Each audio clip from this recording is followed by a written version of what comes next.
one. Hello, everybody, and welcome to the Daily Objective brought to you by the Ayn Rand Center UK, where we apply the practical philosophy of objectivism to everything. We are in day 128 of the war in Gaza, and we are applying this philosophy of objectivism to that war. It's unprecedented content, so I suggest you like and subscribe and spread this around because you're not going to hear what we are saying anywhere else in the world. And yet, what we are saying can change the world. So right now we are in the midst of a final push in Gaza. The IDF is supposed to invade Rafah, which is the remaining stronghold of Hamas. There are, I think, at least 4 battalions of Hamas residing in this area, and also 1.4 million Palestinian refugees. Of course, this has started a massive protest on the part of many nations, not the least of which is the United States, because they have all lost their minds. And the humanitarian crisis they all fear will ensue from this, they want to avoid, and they're calling for more and more strongly for a ceasefire. So far, Netanyahu has been holding a strong line, claiming that this invasion must happen and that the war cannot have any other end but the complete and total destruction of Hamas. I agree with most of that. Of course, I have other thoughts, and I'm sure Mr. Ginzberg, the behind the scenes Lord himself, now joining me, will have even many more thoughts than I. Razi, how are you? I'm good, Mark. How are you? You know, I've been off Twitter for 2.5 days. I feel fantastic because of it. Every once in a while, I go on there just to see what the hell is going on, and I am inundated by pro-Palestinian feeds, victim begging, shaming, attempting to shame the West into stopping this conflict. And it's not just one or two; it's the entire feed. It's as if these people are they are waging a PR campaign, but they appear to be winning because I see very little opposition to it. Yeah, they are winning the PR campaign, and you can expect bigger wins in that campaign if this ground operation happens. Yeah, you mentioned Netanyahu is sort of, at least rhetorically, he's good on this. He said something to the effect of people who want us to want a ceasefire or want us not to go into Rafah. They essentially want us to lose, which is true. If Hamas isn't destroyed, that was the goal that Israel set publicly at the start of the war.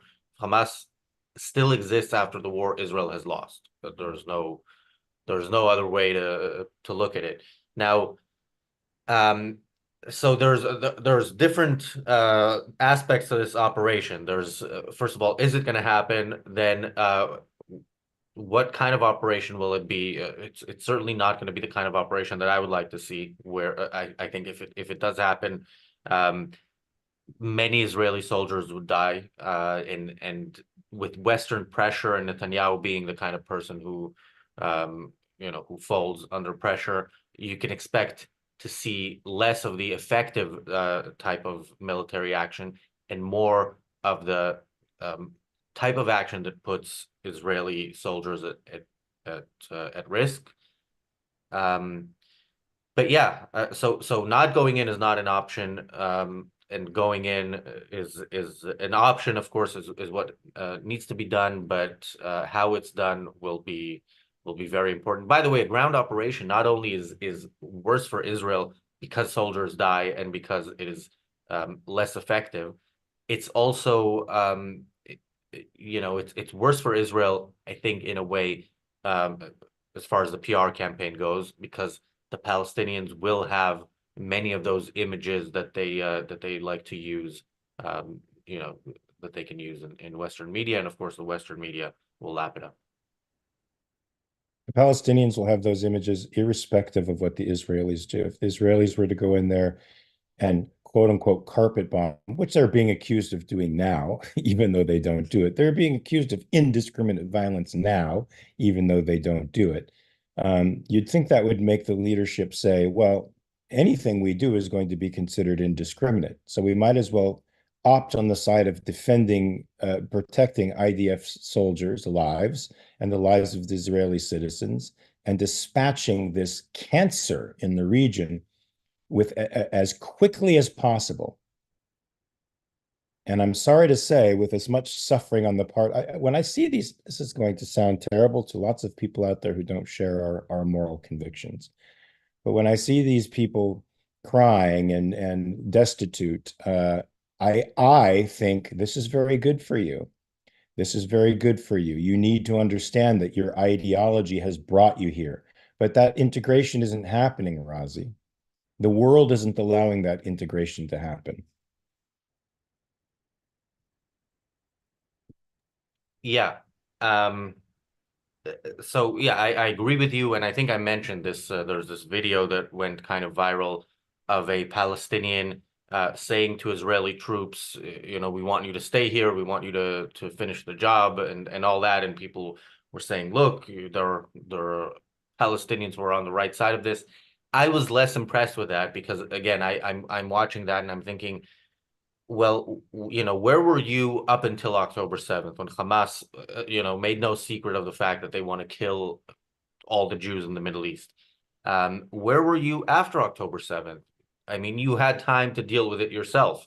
So if you're complaining about the way Gaza looks after Israel's operation, and at least even if you're acknowledging that it's Hamas's fault, um, this is something you should have acted to prevent, and if you didn't, you know, it's too Is there bad. any is there any part of you though that understands the fear that somebody like that person might have confronting a savage organization like Hamas? I mean, I remember that video. That guy was an old man. So it's certainly old and infirm. As far as I'm concerned, age and infirmity makes me give less of a shit. But I can certainly understand somebody's fear standing up to people who would kill him without It's even it's it's hesitating. it's terrifying. But look, if you find yourself in a terrifying situation, you can decide, okay, uh, I'm gonna make a conscious decision to freeze and not actually act. Or you can say I'm you know I'm gonna find a way to make this not something that's a part of my life. And again, one way I think I personally the way I would probably choose is to escape. Um, so they could have done that. They didn't. They were safe. They felt safe enough under Hamas to not act, to not run away, to not actively Well, oppose we the don't know. regime. We're making that presumption, and it may be a correct presumption. He may not have the resources to escape. I don't know what kind of resources that takes. He may not have the intelligence to escape, because I don't know how deeply embedded Hamas's intelligence is that they could suss somebody like that out. And or he may have people there he can't leave, doesn't want to leave alone. There's things that make me feel sympathy for the guy, but I don't think he's representative of the population at large.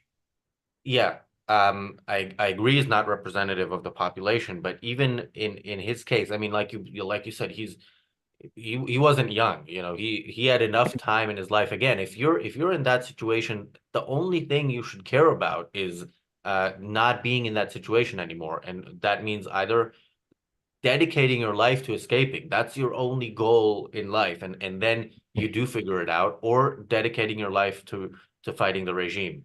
Uh, Not, you know, saying, okay, I'm going to sit back, let this happen, and then if I suffer the consequences, then I'm gonna switch sides.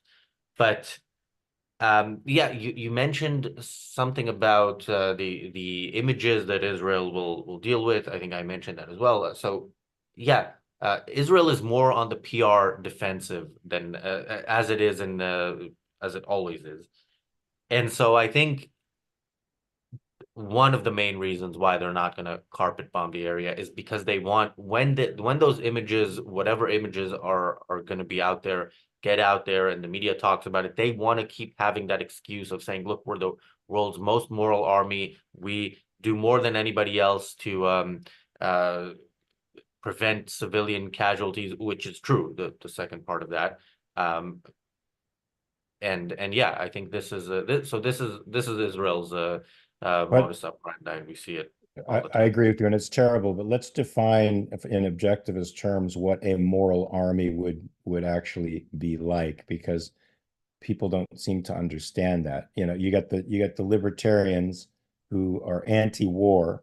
They completely don't understand why a war may be a necessity for a state to engage in, and are against all war, including the type the defensive war. So it's clearly Israel sacrificing their soldiers to make a good show, altruistic show of things on the world stage does not make them moral. What makes them moral? What would make them moral? I mean, in my view, a moral army is an army that acts militarily only when they have to. And when they have to, they do it in the way that is most effective to the people it's their mission to defend. And so they win the war, eliminate the threat as quickly as possible with as few um, civilians and soldiers on their side dying, and then as few resources as possible used. But that I think is very secondary when you're defending your life. So that's And what I would we like. also have to add, yes, they don't initiate force, they respond to it, but they are an army that is protecting institutions that defend individual rights. So I think that also has to be an element in this equation. And when they do it, they have to do it without apology. There no quarter to the enemy until the enemy completely capitulates. Yeah, I mean, if you think you need to apologize, then maybe you shouldn't be at war in the first place. If don't do something that you think is wrong and requires an apology. And yeah, in this case, I think obviously Israel is right to fight the war. Is not necessarily right in the way it's fighting the war, but absolutely should not be apologizing. And look, Israeli public opinion on this has shifted quicker than I thought it would, from completely everybody being united around the goal of destroying Hamas. And of course, the hostage situation is something that's very troubling to Israelis, and that has become uh, more and more of an issue, and the media pushes a narrative of many of the hostages' families, are protesting. They blocked one of the main freeways in Israel a few days ago, or yesterday, um, and they are demanding a deal, where basically you give in to Hamas's demands to bring back the hostages, which is of course what Hamas knew in the first place, and this is why they took hostages. They could have killed, there's nothing Hamas wants more than to kill as many Jews as possible, and they could have killed more on October 7th, but they chose to take hostages because they know in the long run that means they can kill more. They know Israel will give in, Israel will release terrorists who can go back to terrorist activities, as we've seen. And Yeah, so that's what you hear in the media. By the way, you don't hear much about some other protests and some of the other families of the hostages, whose form of protest, by the way, is the only protest I can think of that I actually support. I'm not a fan of blocking the road to get your political message across, even if it's the right one. Uh, but one thing they're doing is blocking the entrance where humanitarian aid goes from Israel to Yes, Gaza. I think And that that, is appropriate. I think yeah. that is appropriate too. That's brilliant. But you might have to explain that to some of the listeners here who aren't objectivists, because I get the sense that most objectivists would have sympathy with this, but those who don't think it's a humanitarian crisis that Israel is precipitating upon the poor benighted Palestinian victimized people. I don't know. I mean, you don't need to be an objectivist to look at this as absurd. I was on a Lyft, it's like Uber in the US, for our non-US viewers, in a few days We ago, and, have and the we have driver. Lyft. We have Lyft here. No, you have Lyft here. We don't have it Oh, um, okay. and yeah, the driver. started talking to me, and he's from Argentina, and he said, people don't understand what this is. Like, why would you give aid to your enemy that started a war against you at a time of war? No, I don't think you need to be an objectivist to look at that as absurd. Maybe objectivism would definitely help you think about the situation more clearly and what should be done, and and when and how. But All right, but it seems like in the current state of things, the brains are concentrating in Argentina. So maybe you need a college education to make you think that you should actually supply your enemy with food and succor and comfort. I don't know. And Razi, I forgot you're in the United States. That's why I was like confused by the lift thing. yeah, well, I like Lyft, so if they want to start operating in the UK, I'm all for that. But of course, the government protects us from a lot of things we don't need protection from, like taxi apps. So in the UK, I think it'll be difficult for them to Those enter the market. those black cabs, they've probably got a nice little monopoly over there, and they don't want that, They have a food. monopoly. Speaking of protests, I don't support. They were protesting the existence of Uber, and Uber at some point was their license was revoked and then was given back. So yeah, this is what politicians deal with while savages are plotting to murder all of us. The same thing happened in Paris. We'll get into that at some other time, but Yeah, and thanks, Gail. Thank you, Bonnie, for the super chats. Thank you, Regina, for becoming a YouTube member. That means you will have access to the reality show Extra, which starts in 9 minutes or so.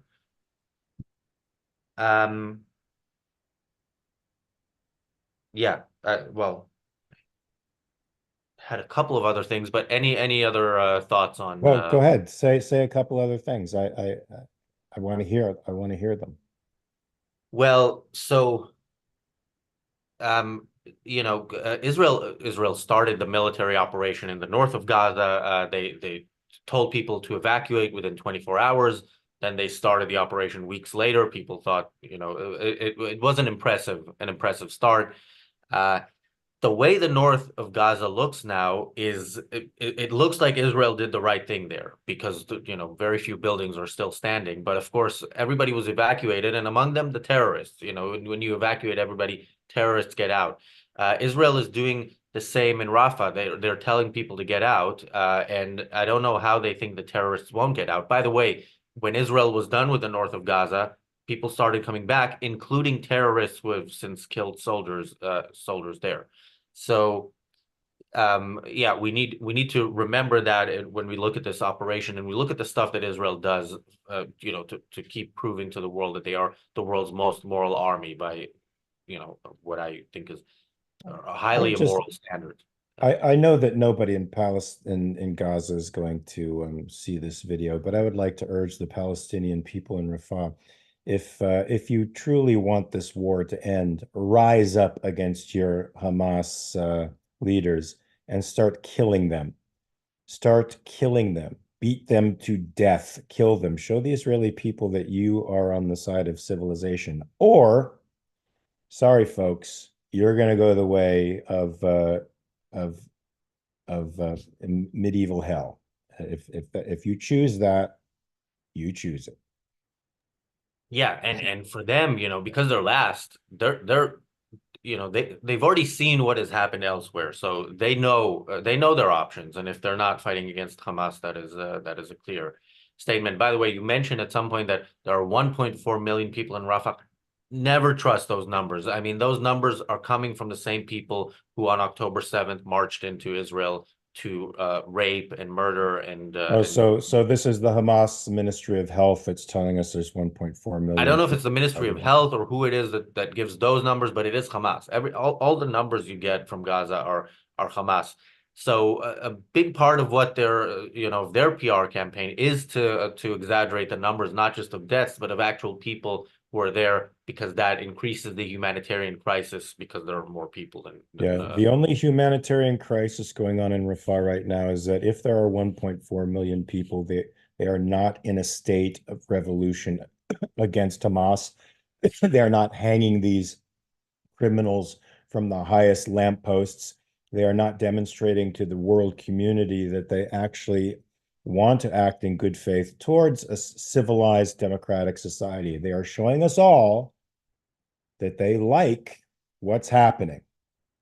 That their pity party that they throw on Twitter and across the social media to try to guilt people into submitting to them just means they want to continue with their agenda.